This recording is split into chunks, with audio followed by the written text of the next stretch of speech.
Hello everyone, and welcome back to the fourth lecture of the Human Behavior course. Now, before we start today's lesson, let me remind you that we are learning about how people behave, and we will use the science of psychology to understand this. This is the fourth class in this course, and what I will do is, I will do a quick recap of what happened in the last three lectures.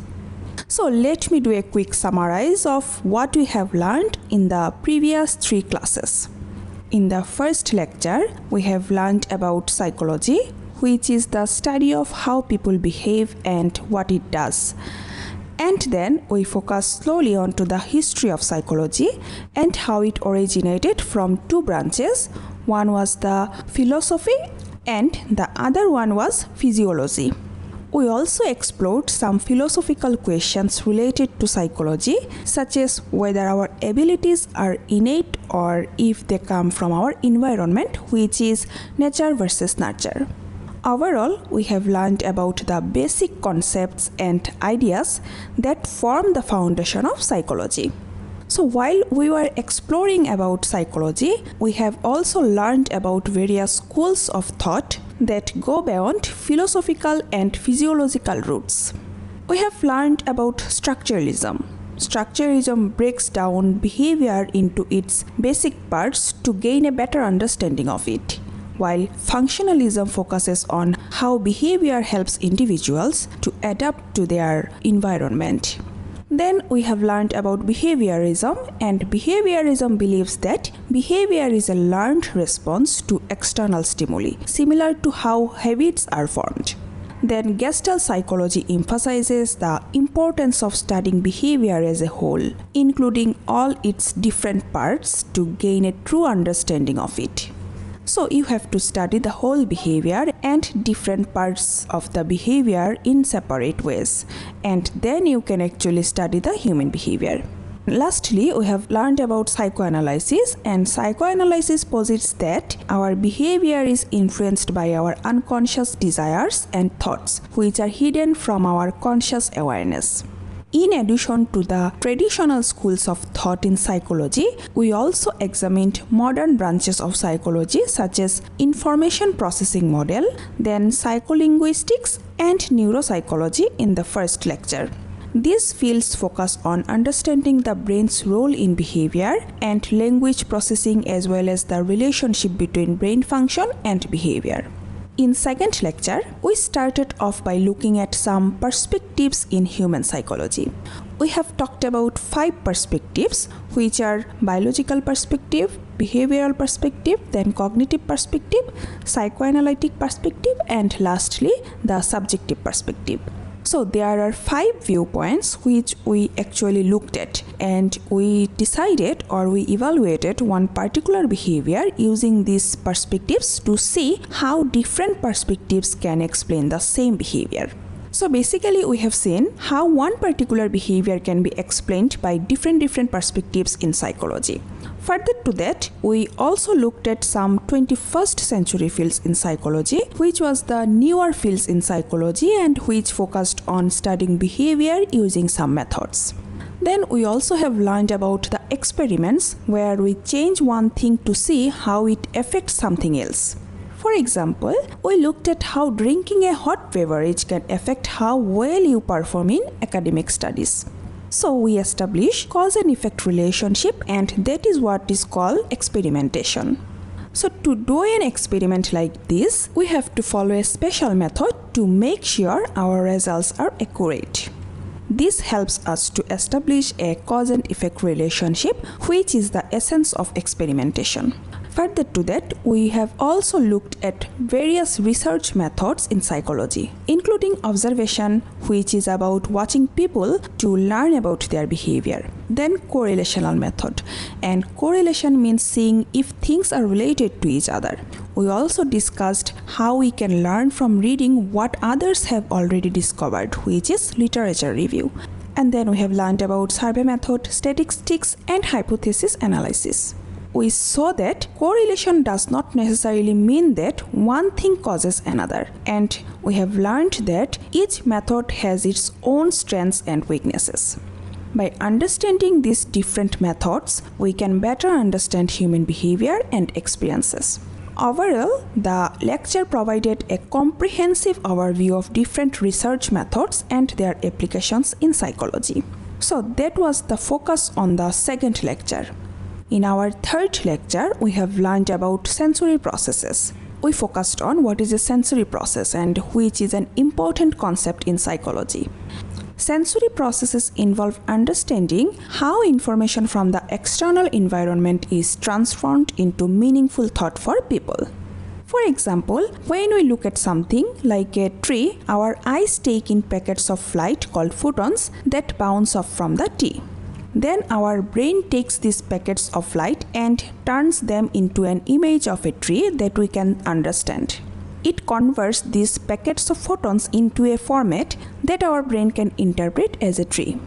So, it is the process by which we encode and interpret information from the environment. This process of turning information from the world around us into something our brain can understand is called the sensory process. So it's like our brain has a special system for translating information from the outside world into something we can make sense of. So sensory processes are essential because they act as a bridge between the physical world and our psychological experiences. Further to that, we looked at certain qualities or characteristics of the sensory processes or sensory system.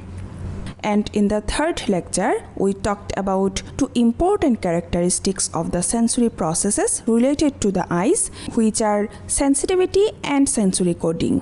We looked at something called sensitivity and we looked at something called sensory coding. So we describe what is sensitivity in terms of something called the absolute threshold and differential threshold. And so, what is absolute threshold? Absolute threshold is the minimum amount of stimulus needed for our senses to detect a difference between no stimulus and some stimulus. This is called the absolute threshold. It's like the minimum amount of information needed for our brain to register that there is a change from no stimulus to some stimulus. So a system which detects between 0 stimulus to 1 stimulus is what is called the absolute threshold. And then we looked at what is differential threshold or just noticeable difference. And so, what is the differential threshold? The differential threshold refers to the minimum amount of energy or stimulus needed for people to perceive a difference between two levels of stimuli. So, it's like the minimum amount of change in the stimulus needed for our brain to register that there is a difference between two levels of stimuli. Now, what is the signal detection theory? It is again a characteristic of the sensory system. And so what signal detection theory actually tells you?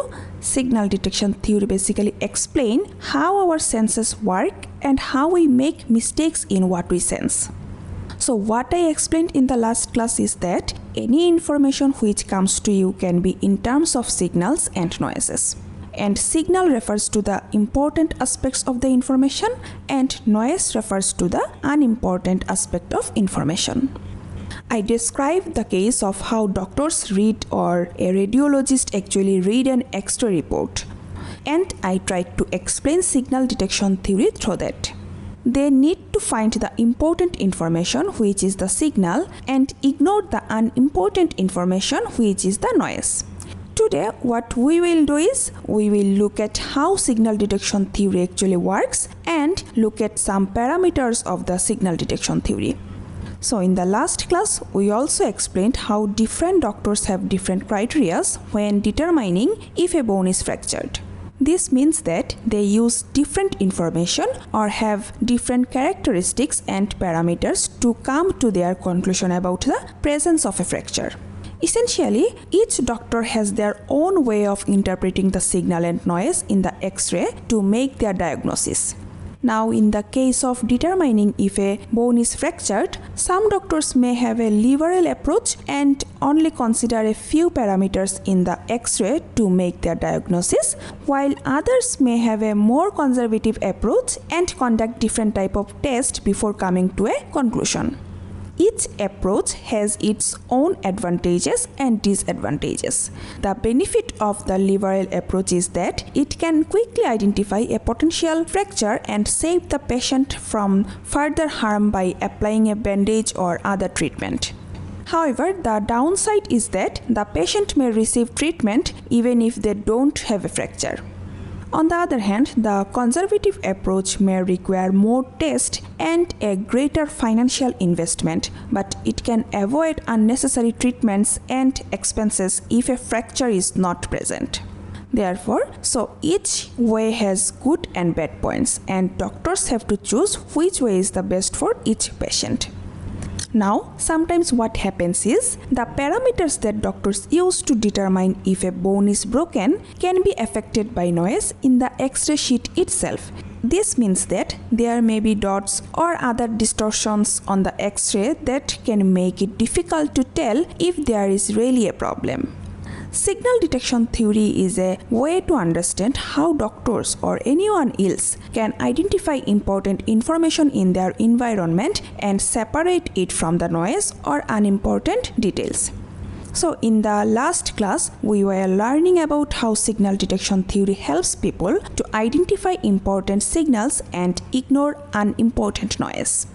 So that is what we were doing in the last class.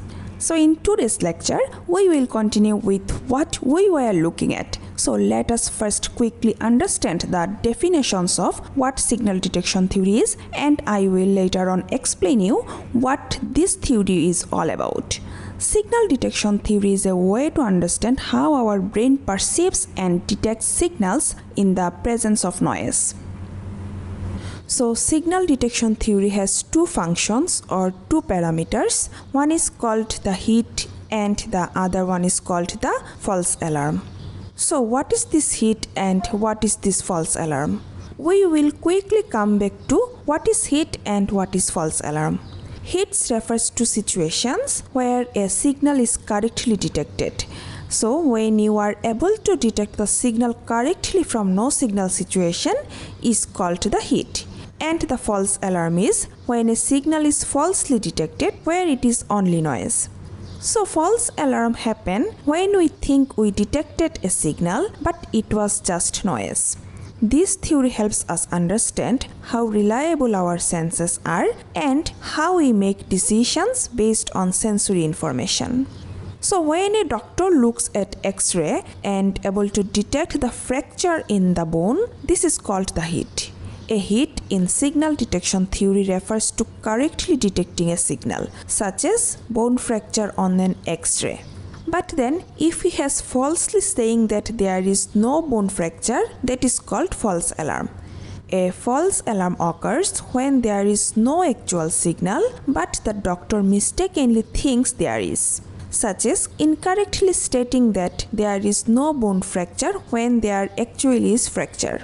So when a doctor looks at an X-ray to find a bone fracture, the noise in the background can make it harder to find the fracture. In signal detection theory, a hit is when the doctor correctly finds the fracture, while a false alarm is when the doctor thinks there is a fracture but there is not one. Now let's discuss the difference between a liberal doctor and a conservative doctor in terms of identifying a bone fracture. A liberal doctor tends to rely on just one or two characteristics to determine if a bone is broken or not. They tend to say that the bone is broken all the time. But sometimes what happens is that the X-ray picture has some marks or scratches on it, which can make it harder to tell if the bone is really broken or not. Then in this case, if the doctor is too lenient and says that there is a fracture even when there is no fracture, he may detect more fractures, but it also increases the number of false alarms. This means that he might wrongly say there is a fracture more often. So while it may seem like a good thing to detect more fractures quickly, but it can also lead to more wrong diagnosis. Now, in terms of conservative doctor, what will happen is he conduct multiple tests and analyze multiple parameters to determine if there is a fracture or not by using this method. And so for doing this, the chances of false alarm are reduced in the case of conservative doctor. The more time and parameters the doctor uses, the less likely they are to make an error in diagnosis. So this is what we call a false alarm.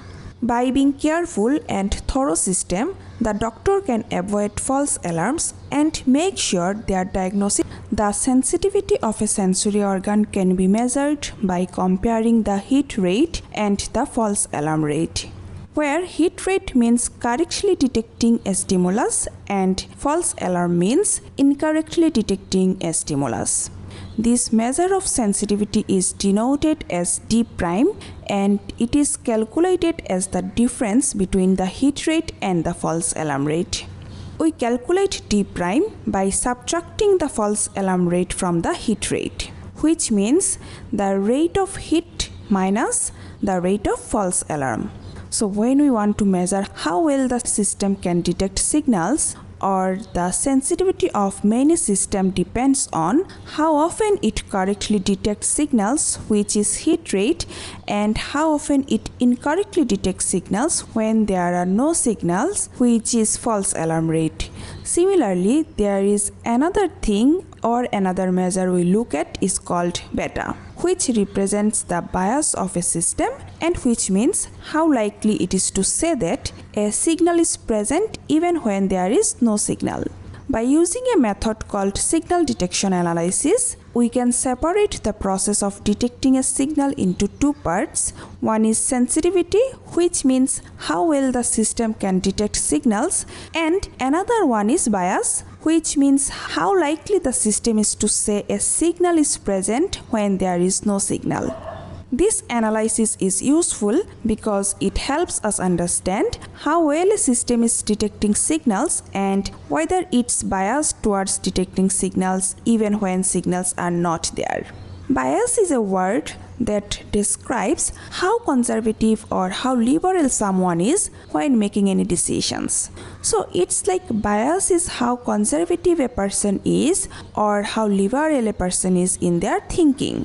On the other hand, D prime measures how well a person can detect a signal by looking at the number of hits, which means correct detections, and false alarm, which means incorrect detection.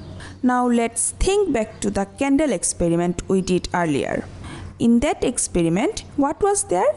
In the candle experiment, people were put in a dark room where single candle was there, and they had to tell the experimenter when they saw the light.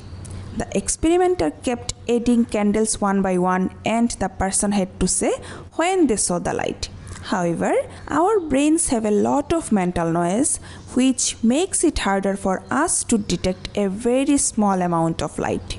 Sometimes people needed an extra candle or two more candles before they could say that they saw the light. So, people's responses varied because of the noise in their brains. Now, since there is a lot of noise in our brains, it can be hard to detect very small changes in the light. So, a new method was designed to test people's ability to detect the light. In this method, some trials started with no light, while others started with a light. People had to say when they saw the light, regardless of whether the light was there at the start or not. Now, when people say they see the light even when there is no light present, that's called the false alarm. It's like detecting a signal in noise. And when people say they don't see the light even when it's there, that's also a false alarm. So there are 4 different parameters that can be measured. Let's try to make a simple table of those parameters and try to understand more about signal detection theory. So basically in our experiment there are 4 parameters. So we are looking at 2 different conditions. Number 1 is no light and number 2 is yes light. And then we are looking at 2 possible responses from participants, which one is yes I see the light and the second one is no I don't see the light. So let's make a simple table to organize this information. So the first column would represent the physical stimulus, which means whether there is light or not, while the first row would represent the psychological stimulus, which means whether the participants report seeing the light or not. So this is my physical stimulus in terms of light present or not, and this is my psychological stimulus, which is if I see the light or not. In our experiment, we want to see how well people can detect a light. Sometimes the light will be there and sometimes it won't be there. We will ask participants if they see the light or not. There are 4 different things that can happen. The light is there and the participant sees it. Then the light is there but the participant does not see it, and then the light is not there but the participant thinks they see it, and the light is not there and the participant does not think they see it. By looking at how often these things happen, we can figure out how good people are at detecting the light. The goal of this experiment is to determine how sensitive the system is to detecting the stimulus. We are trying to understand how well the participant can detect the stimulus in the presence or absence of noise. And in this case, what happens is that during our experiment, we have some trials where we use a candle and the participant has to say if they see the light or not. Other times, we don't use the candle and it's completely dark. And again, the participant is asked if they see the light or not. From this, we get 4 different possibilities. The participant can say that they see the light when there is a candle, and then the participant can say that they don't see the light when there is a candle, and then the participant can say that they see the light when it's dark. Also, the participant can say they don't see the light when it's dark. These are all related to how the participant perceives things, and so we call it the psychological domain. On the physical domain, there are trials in which there is light and there are trials in which there is no light. And so this is a physical domain and this is a psychological domain. So if the light is present and the person says, yes, I see the light, this is called heat. Then if the light is present and the subject says there is no light, it's called a miss. Now if no light is present and the person says that he sees the light, it is called false alarm. And then if there is no light and the participant or subject also responds, no, I don't see the light, it's called a correct rejection. And this is the easiest explanation of what signal detection theory is. So basically there are 4 parameters to consider in this experiment. Whether there is a light or not, which is a physical stimulus, and whether the person says yes or no to seeing the light, which is a psychological stimulus. The reason for this is that while the physical stimulus remain constant, the psychological responses of I see the light or I don't see the light is influenced by mental noise or internal factors, and that can affect their ability to accurately perceive what's happening. So in these experiments, there are times when you might see the light and there are times when you might not, and this is because of mental noise. There are 4 possible outcomes to these experiments depending on whether the light is present and whether the person correctly identifies it. Now, if you try to increase the number of times the person correctly identifies the light, you will also increase the number of times they incorrectly report seeing the light when it's not actually there. So, if you increase the heat, the false alarm will also increase. And so, sensitivity of a system is explained in terms of heat rates minus false alarm rate, which can be represented as a curve showing the person's responses. So if we plot this curve in terms of internal noise and the probability of saying that I see a signal or probability of saying that I see a light, we will get curves like this. So we will get 2 curves. To start with, one is called the noise curve, or I will say light absent, which shows how often you say you see a light when there is no light. and the other curve is called the signal curve or light present, which shows how often you say you see a light when there actually is a light.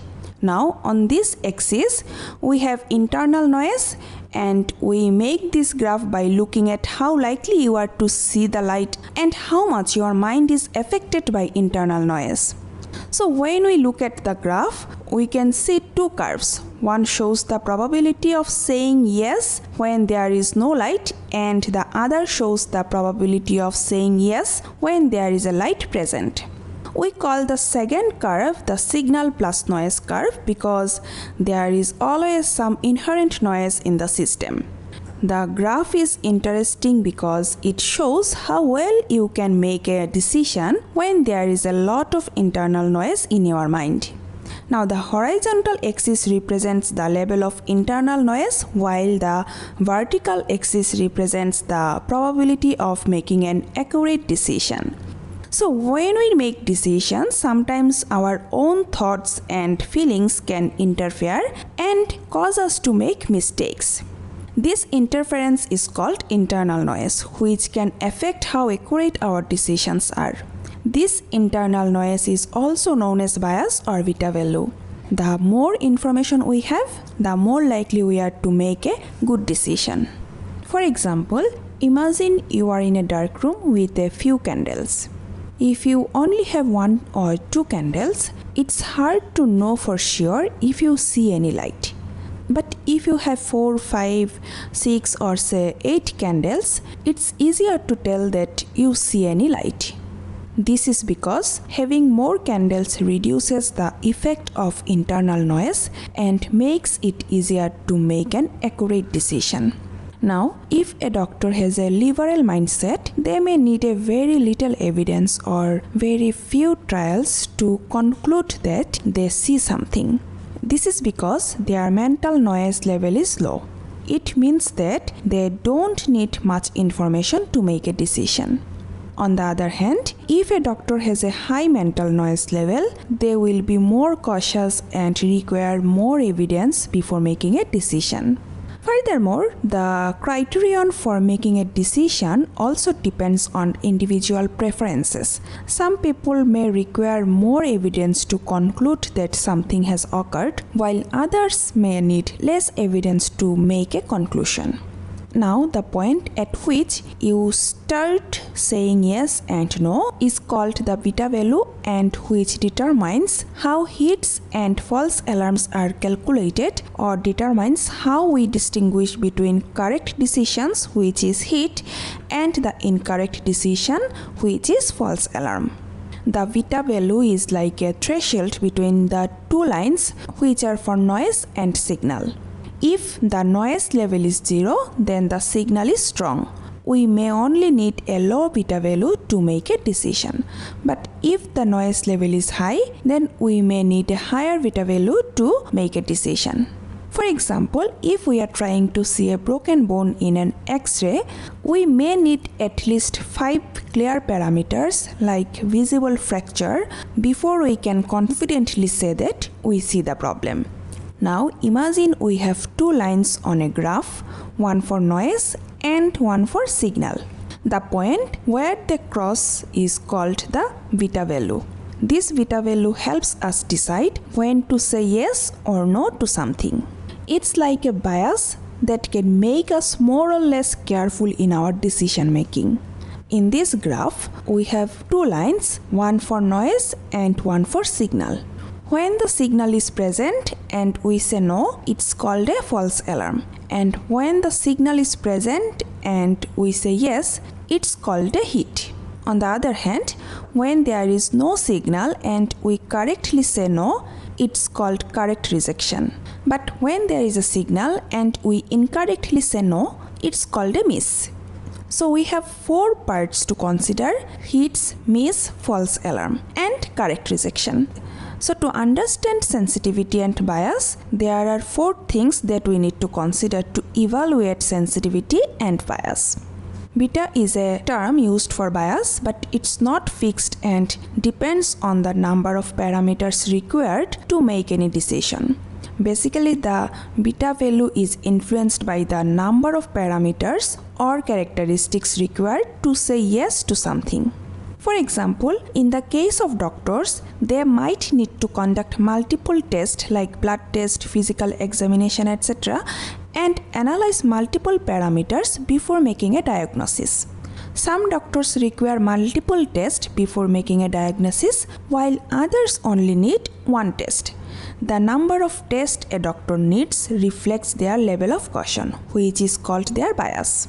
In this way, bias measures how liberal or conservative a doctor is in making a diagnosis. On the other hand, the sensitivity of a diagnostic system is measured by its ability to correctly identify a signal, which is like fractured bone, and reject a false signal. Sensitivity or D prime is determined by the rate of hits minus the rate of false alarm. Here, hits is correctly identifying a signal and false alarm is incorrectly identifying a signal. So, to detect something in our environment, we need a system that is sensitive enough to detect the signal accurately. This is called the sensitivity of the system. The sensitivity of the system depends on how many times we are right and how many times we are wrong in detecting the signal. If we have less wrong detection, the sensitivity of the system will be higher. The better our system is at detecting the signal and making fewer mistakes, the more sensitive it is. The system's ability to detect the signal correctly is called sensitivity. Sensitivity depends on how many times the system gets it right and how many times it falsely detects the signal. If the system has less false detection, it's more sensitive. Another factor is how many parameters the system uses to detect the signals.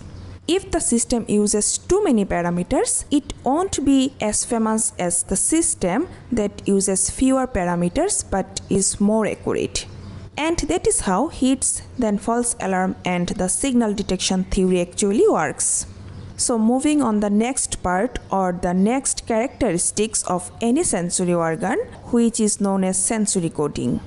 So the first part was how the sensory system really works and what its characteristics are. The next part is what is the biological phenomena through which the detection is encoded into the human brain. It refers to the biological process by which the sensory information is translated and transmitted to the human brain for processing and interpretation. When our senses detect something like a sound or a smell, they send a message to the neurons in our brain. Sensory coding is the biological process that turns these messages into a language that our brain can understand. It's like a special code or language that translating the information from our senses into something that our brain can use to make sense of the world around us. So there are two fundamental issues for sensory systems. First one is how to convert physical information into signals that the body can understand, and the second one is how to translate these signals into neural patterns that the brain can interpret. This is called sensory encoding, and it's like a translator that helps our body and brain talk to each other. So the first issue is how to translate incoming information into a language that our body can understand, and this is called transduction. Transduction involves turning the physical information like light or sound into a pattern or a signal that our brain can interpret. This happens through neural responses, which means the firing of nerve fibers.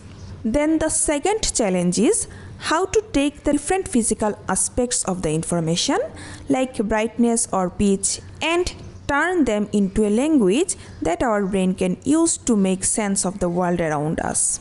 The process of translating physical information from our senses into signals involves neurotransmitters and receptors. Most sensory systems have receptors that take in physical information and convert it into neural impulses. This means that the receptors change the physical information like light or sound into a special language that our brain can use to understand the world around us. It's like a special language that our brain uses to understand what's happening around us. The sensory system receives physical information, which is then converted into neural signals and sent to the brain. For example, our eyes can only sense light, not sound. If photons of light hit the eye then will be able to register it and will be encoded it as a sight and create signals that our brain can interpret as visual information. This is how the physical information is translated into neural signals for the brain to understand. So that is how the translation of physical information happens. When our senses detect information from the environment, it needs to be turned into signals that our brain can understand. This is done by special cells called receptors that translate physical information into electrical signals that are sent to the brain. However, receptors can only detect certain types of physical information. So, how to encode specific aspects of physical information? There are two specific aspects of physical information that has to be looked at. One is intensity and another one is quality. Now, intensity means how strong the physical information is, like how bright or how loud it is. And quality means what kind of physical information it is, like if it's colorful or if it has a certain taste or smell. The sensory organs are specialized to detect these aspects of physical information through receptors and neurons, which sends electrical signals to the brain. For example, our eyes can only detect light and they can detect how bright or colorful the light is. The intensity of the signal tells us how much physical information is present, while the quality of the signal tells us what kind of physical information it is. So our sensory organs depend on two things: the quality, which means the type of signals, and intensity, which means how strong the signals they receive. Specialized cells called receptors and neurons detect the signals and send electrical signals to other neurons in the brain. This happens in a part of the brain called the cortex, and these electrical signals help us being able to experience things through our senses like seeing, hearing, and feeling things. In simpler terms, there are specific cells in our body that detect information and send signals to our brain, which then allow us to experience what we sense. For example, when we touch something, special cells in our skin send a signal to our brain, which then let us know what we are feeling. So as I mentioned earlier, there are special cells in our sensory organs called receptors.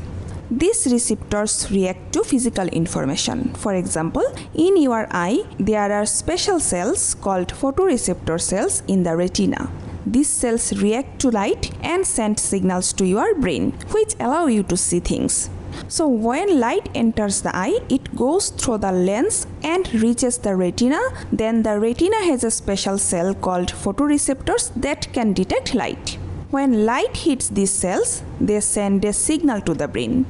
This signal is sent to a specific area in the back of the brain called the occipital area. This area reads and interprets the signal as vision, and this helps us to see and understand what we are looking at. Now let me explain how these photoreceptors send signals.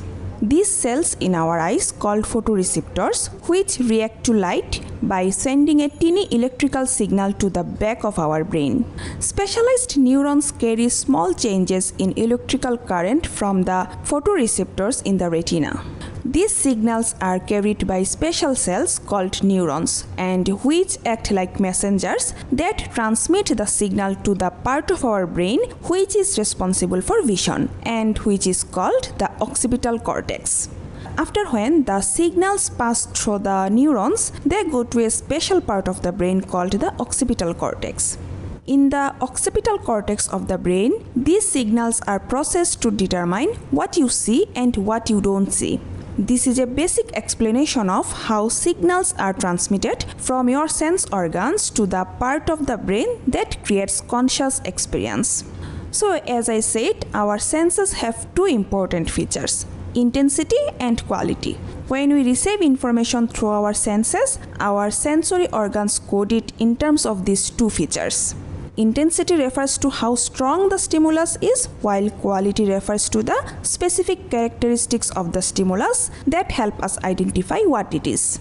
So, for example, the intensity of a sound can be measured in how loud it is, while the quality of the sound can help us to recognize if it's a dog barking sound or a car honking. Understanding how our sensory organs code this information helps us make sense of the world around us.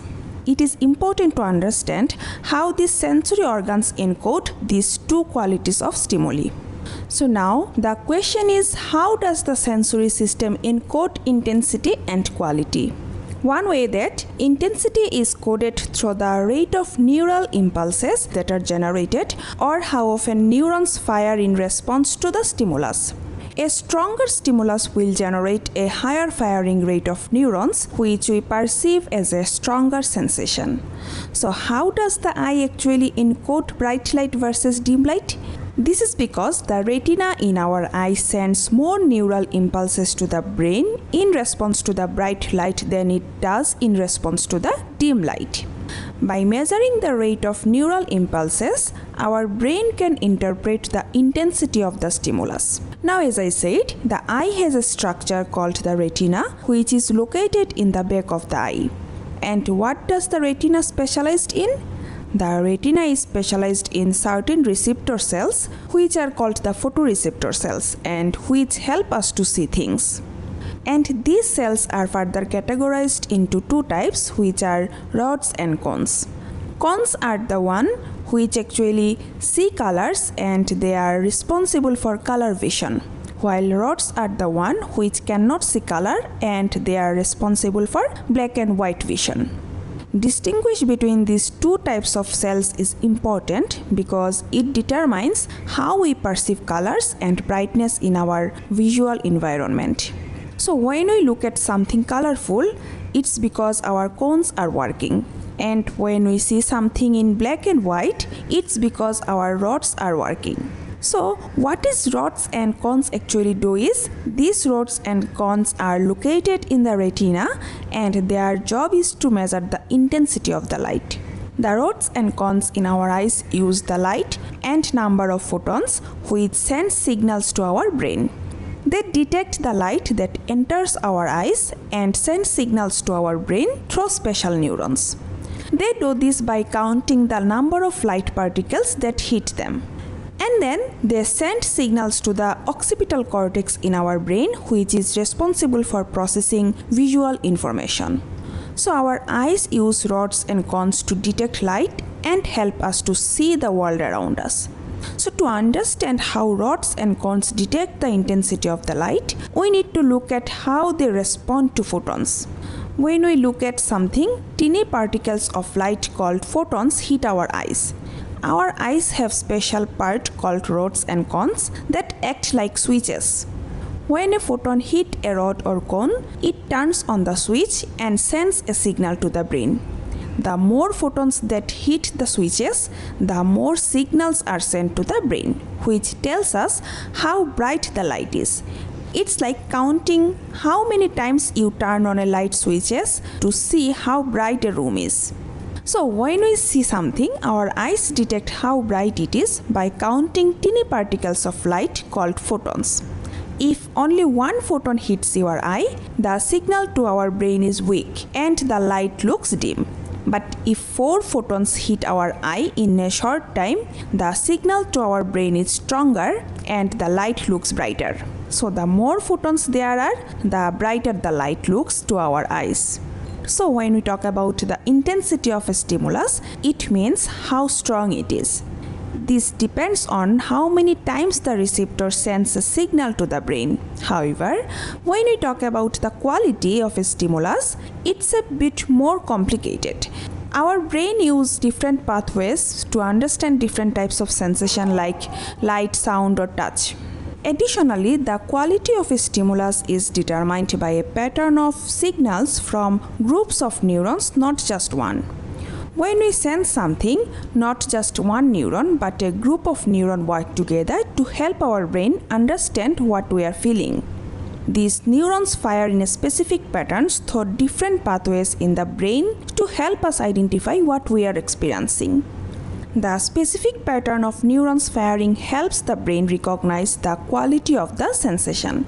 So our eyes have a different types of color detectors called cones, which are responsible for detecting different aspects of color such as shade and saturation. When these cones work together and fire signals, they tell our brain the quality of the incoming stimulus. This allows our eyes to tell our brain both how bright a color is and what kind of color it is. This led our sensory system to biologically encode both the intensity and the quality of the signal we receive. So what I am going to do now is I am going to take a particular system which is called the vision, and based on this vision I will try and explain the visual system a little bit. I will now focus on the visual system and explain how it works. This will help us to understand the functioning of the sensory system in general. In simpler terms, how our eyes and brain work together to help us to see things. Our eyes have special cells called cones and that can detect different colors and brightness. These cones send signals to our brain which helps us understand what we are seeing. Now I will describe how the visual system processes color and distinguishes the things in the foreground and the background. This is how we are able to see and understand the colors and shapes of everything around us. So basically, what is the visual system? The visual system is how we see things. The visual system responds to light, which is a form of physical energy that produces the visual stimulus for our eyes. Light is composed of photons. When photons enter our eyes, they activate receptors that allow us to see things.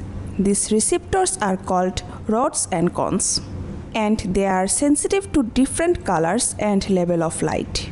The way our eyes work is a combination of how light is formed into images and how those images are translated into electrical signals that our brain can understand. Now, what produces vision? So basically, light produces vision. So our ability to see is produced by light. However, only electromagnetic radiation within the range of 400 to 700 nanometers can create vision. Anything below 400 nanometers, such as infrared, or above 700 nanometers, such as ultraviolet, cannot be seen by humans. Humans can only see the colors within the range of 400 to 700 nanometers, which include violet, indigo, blue, green, yellow, orange, and red, which abbreviated as VIVGR. Ultraviolet and infrared are not visible to us. So, to clarify, the range of light that human beings can see is between 400 and 700 nanometers. Now let's move on to discussing the visual system. Let me explain how the visual system works. The visual system includes the eye and a specific part of the brain which is called the occipital lobe and which is located at the back of our head. When light enters our eye, it goes through different parts and travels pathway to reach the occipital lobe. This pathway is like a highway that connects the eye and the occipital lobe and allowing them to communicate with each other. Our visual system involves two eyes and a part of the brain called the occipital lobe. Now our eyes send signals to the back of our brain, which is called the occipital lobe, and that help us to see things. The nerve fibers from our eyes cross somewhere in the middle, and the information from the left eye is sent to the right side of the brain, while information from the right eye is sent to the left side of the brain. The occipital lobe has a special neurons that gather all this information to help us to see things clearly. The eye contains two systems. One is the image formation system and the other one is the image transduction system. So the eye has two basic properties. One is called the image formation and other one is called the image transduction. And the eye also contains two types of receptors, which are rods and cones. Rods helps us to see black and white and shade of gray in the low light condition. They are more sensitive than cones and are located in the periphery of the retina. These are the same receptors in your eyes that you see when you step into a dark theater. What happens is that initially you cannot see anything when you step into a dark theater or a dark room because you came from outside where it was all light. As a result, your pupils will gradually open up and you will adapt. And you can now see inside the dark chamber, which is known as dark adaptation, because the rods actually help you in seeing things, which is why rods exist. The rods are receptors in the eye that help humans to see in low light condition. They are the same receptors that will help you see in a dark cinema hall. When you enter into a dark place, at first you cannot see anything, but as your pupils open up and adjust, the rods start working and allow you to see in the dark. This is called the dark adaptation. The main function of rods is to help you see in low light condition. The rods in our eyes help us to see in dim light, like when we enter into a dark room or cinema hall. The rods are usually found at the outer part of the eye's retina. It takes about 20 to 30 minutes for them to fully adapt to darkness. Even though it takes some time for the eyes to adjust, we can still see things in the dark within that period. This process is called adaptation. Always remember, human eye has more number of rods than the number of cones, because rods comes from adaptation. It comes from an evolutionary thing, but cones are something which are developed in an adaptive process or in a cycle where human beings started growing up. The fovea, which is a part of the eye with a large number of cone neurons, is where the majority of the cones are found. A fovea is a region of the eye where a large number of neurons are found, and these cones are there. And so when something is placed onto the fovea, when something is focused on the fovea, it can be seen most clearly. The fovea is a special part of the eye where you should focus your vision, because it has a lot of cones which let you see bright colors and details. It only takes 2 to 3 minutes for cones to adjust to darkness, but they cannot see in a very dim light. So when it's dark, the rods are the ones that help you to see. The visual system is really amazing. First system is image formatting system. So firstly, what happens is the light photons hit an object in the external environment, then pass through the lens, and the image of the object is formed on the retina, which contains rods and cones, and that help to detect light and color. This process is similar to how a concave mirror works, which always forms an inverted image. So the image formed on the retina is also inverted, but our brain corrects it and we perceive the object in the correct orientation. Our eyes work by letting light enter through the front part called the cornea, which is like a window to the eye. The light then goes through a small part which is called the lens, and which helps to focus the light onto the back part of the eye, which is called the retina. Then the retina sends signals to the brain, which then creates an upside down view of the world. This process is similar to how a camera works. The pupil is like a teeny hole that controls how much light enters the eye to make sure the image is clear. Even if the image is upside down, our brain can still understand it. Now, the pupil is a part of the eye that can change its size to control the amount of light that enters. So in the low light condition, the pupil gets larger to let more light in, which causes the cornea and lens to adjust to provide a clearer image. And in bright condition, the pupil gets smaller to reduce the amount of light entering into the eye, and the cornea and lens adjust to maintain image quality. So it's like the eye's automatic exposure control system that helps you see clearly in different lighting conditions. and the second system in the eye is called the transduction system, which is responsible for the meaning we give to what we see.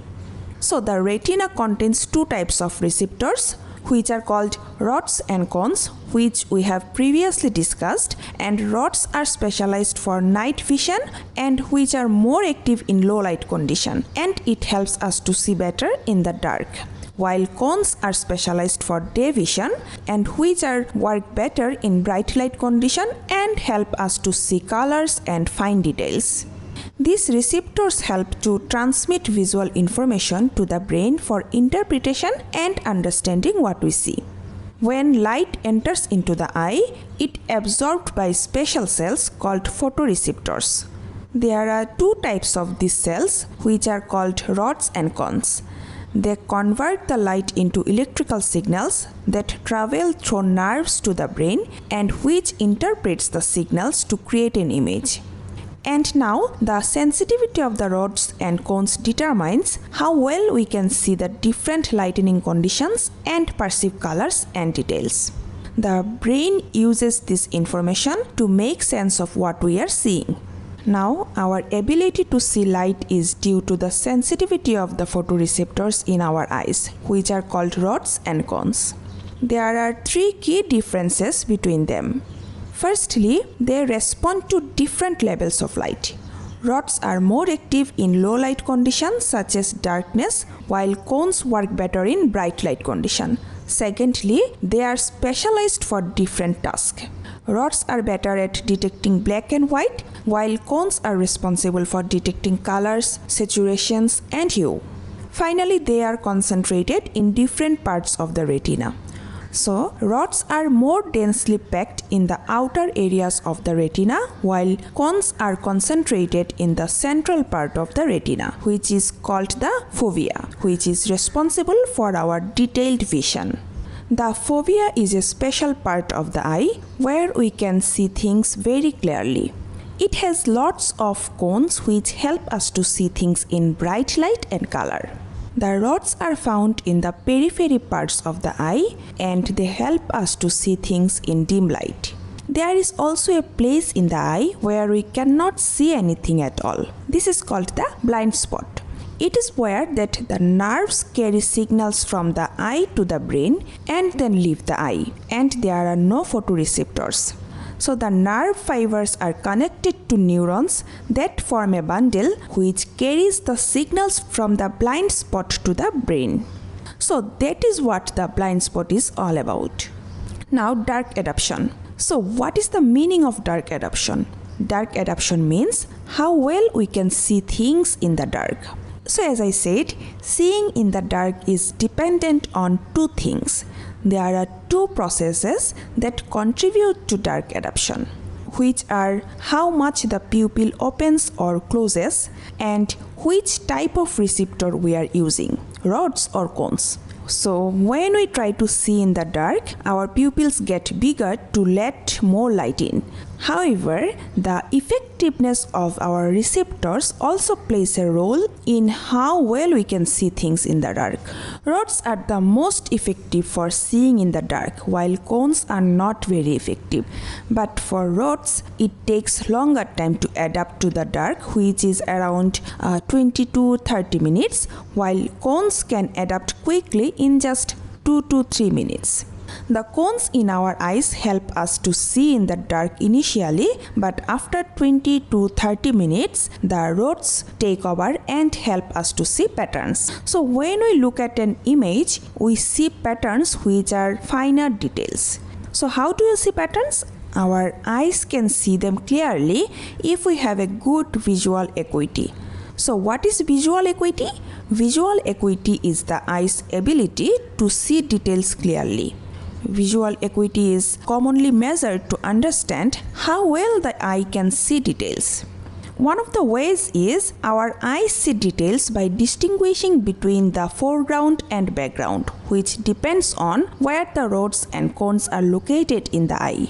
Visual acuity is the eye's ability to see and distinguish details. So have you ever heard about Snellen chart? It's the chart with letters of different sizes you see at the eye doctor's office. This chart has letters that vary in size and you are asked to read the letters from a certain distance. This chart helps the optometrist to measure your visual acuity and determine if you need glasses or contact lenses. So opticians use eye charts to measure a person's visual acuity, which is their ability to see details. The Snellen chart with letters of different sizes is commonly used for this purpose. However, this method cannot differentiate between spatial acuity and the contrast acuity. Now, Snellen chart can actually give you the idea of at what distance you can see and what distance you cannot see. The Snellen chart shows letters of different sizes and can determine how well a person can see at different distances. For example, let's say 20 meters. A person with normal vision is said to have 20/20 vision, which means a person can see an object 20 meters away. Now, if someone has 20 by 100 visions, it means they can see an object at 20 meters that a person with normal vision can see at 100 meters. So, that is what the visual acuity is all about. Visual acuity is the ability of the eye to see details. However, the Snellen chart only measures the spatial acuity, which is the ability to distinguish details in form, and cannot measure the contrast acuity, which is the ability to see difference in brightness. The measurement of visual acuity is based on the distance at which a person can see objects clearly. When we look at patterns, our neurons register the light and dark to create our sensory experience. Then we see patterns because of the neurons that detect light and dark, and rods and cones work together to help us to see patterns.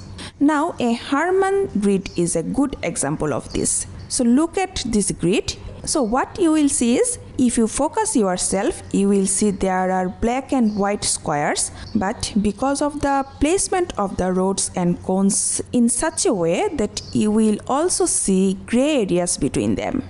So you will start noticing gray areas here because the rods and cones are arranged in a specific patterns in your eyes. This Harman grid is an excellent example of how visual acuity presents itself, and the grayness here is due to the pattern in which these rods and cones appear. So how do we perceive color now? All light looks similar, but our eyes can detect different colors based on the length of the light waves. So we see different colors because of the different wavelengths of the light that our eyes can detect. Now the different colors we see because there are wavelengths, and due to different wavelengths of the light, such as with short wavelengths for blue, then medium wavelengths for green, and long for red.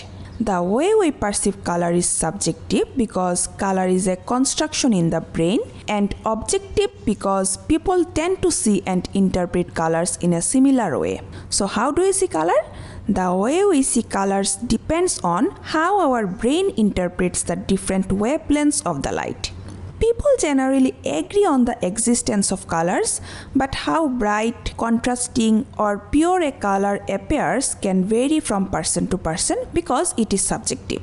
However, there are three dimensions of colors. One is called the hue, the other one is called the brightness, and the third one is called the saturation. So hue refers to the color's name, then brightness refers to the light reflected by the color, and the saturation refers to the color's purity. So on some level, most people will agree that a certain color is there, but how bright a color is, or how saturated a color is, and how pure a color is, these are the three dimensions of color need to consider. The perception of all this may differ from people to people because the interpretations are different. So there is a chart called the Munsell chart. The Munsell chart actually helps to identify different colors. First, the hue of a color is determined by the wavelength of light reflected from a surface.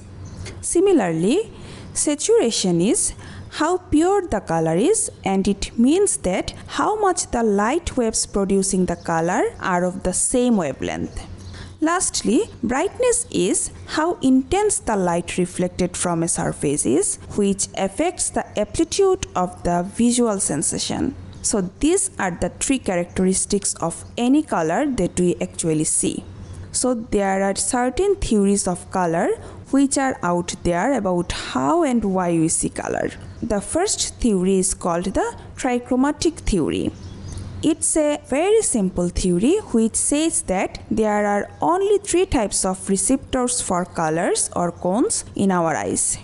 And the activity of these receptors codes for the quality of color that we see. In some people, they may not have one or more types of receptors for color, which results in color deficiency. People who are colorblind cannot see certain colors because they are missing one or more types of cones. For instance, some people may not be able to see red and green colors due to the absence of specific cones in their eyes. So what this theory says is that there are three types of cones. One is S cones that are sensitive to blue, then M cones that are sensitive to green, and lastly the L cones that are sensitive to red. So there are two theories about how we see color.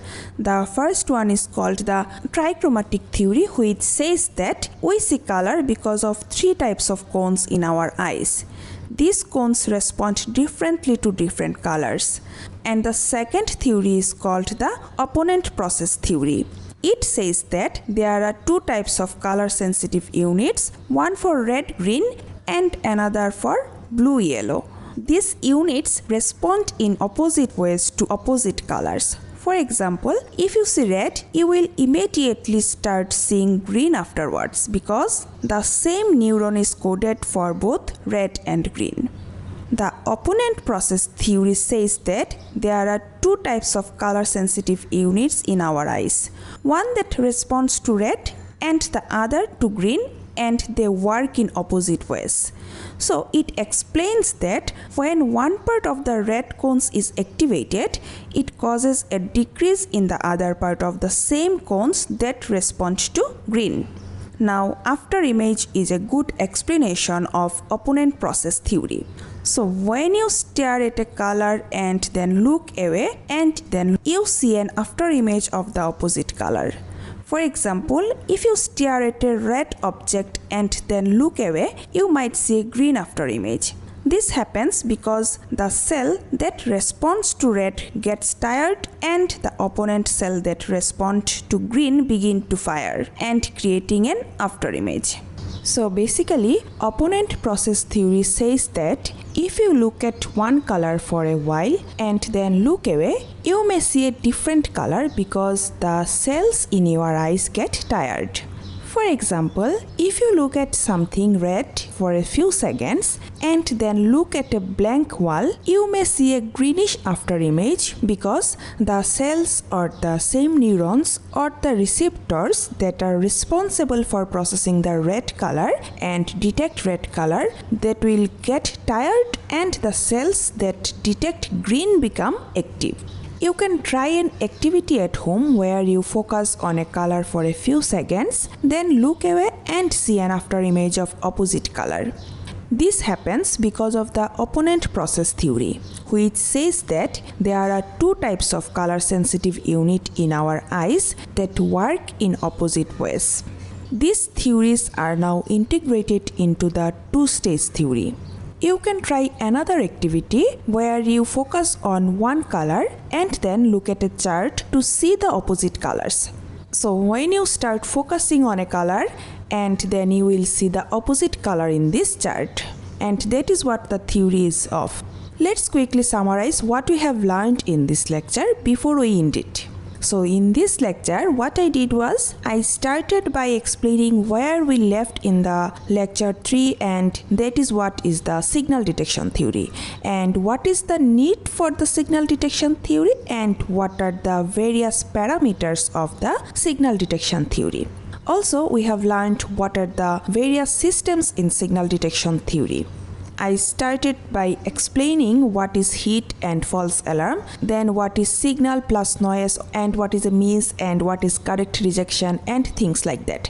Then I explained you what is bias and what is sensitivity in signal detection theory. After discussing about the signal detection theory, we moved on to learn about sensory coding, which is how the brain interprets information from the external environment.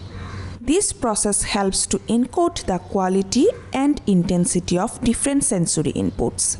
We then focused on the sense of vision and discussed various patterns of vision to better understand how our eyes and brain work together to perceive the world around us. In this lecture, we have learned about how our brain interprets information from the external environment. We have discussed how this information is coded by the sensory system and how it affects our perception. We have also focused on vision, then talked about color, image, after image, and color theories. So this marks the end of our discussion on sensation, and in our next lecture we will be talking about perception. So perception is the process of interpreting the physical information received by the brain. It is different from sensation because sensation only provides physical information to the brain. So sensation is when your eyes receive information about light from an object and then send that information to your brain. And perception is when your brain interprets that information and tells you what the object is, like the object is a tree. In our next class, we will learn more about perception. So see you in the next lecture. Thank you.